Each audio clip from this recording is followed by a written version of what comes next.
বাবা তোমার দরবারে সব পাগলের খেলা। তাই বলে রোজা থেকে এগুলো করবেন আপনি? ওই মিয়া বিড়ি আর মুড়ি খেলে রোজা ভাঙে না, বারবার কইছি না? তার মানে আপনি কি রোজা থাকেন? হ্যাঁ রোজা থাকি, রোজা থাকলে গলামালা উগাই যায় না, কারণ আমি যদি মরে যাই রোজা থাকবো কিটা? তার মানে আপনি জুতা চুরি লেগে যান মসজিদে? ওই মিয়া জুতা চুরি করতে যাবো কিনলে গা? আপনি তো করতে যাবেন ইবাদত, আপনি জুতা চুরি করতে যাবেন কেন লেগা? এই মিয়া মসজিদে কেউ জুতা চুরি করতে যায়?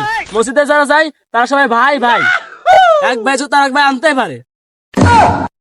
আপনি যে রোজার মধ্যে চা গুলো খাইতেছেন, হ্যাঁ আর মাত্র যে 3-4টা রোজা আছে, তার মধ্যে আপনি কেন লেগা চা খাইতেছেন? চা খাই দিছি তো কি হয়েছে? চা খাই দিছি তো কি হয়েছে? তা আপনি দিনের বেলা কেন লেগা চা খাবেন? আমি সর্বসময় চা খেতে পারি, হুম আমার যা মন চাই আমি তাই খাইতে পারি, আপনাকে কেন কষ্ট দেবো? তা আপনি জোহরের নামাজ পড়ছেন? হ্যাঁ জোরে নামাজ পড়তে গেছিলাম, মানে মাঝে মধ্যে মসজিদে যাই, কারণ ভালো জুতো পাইলে আমার একটা ভালো ব্যবসা হয় আর কি, এটা চুরির কিছু না।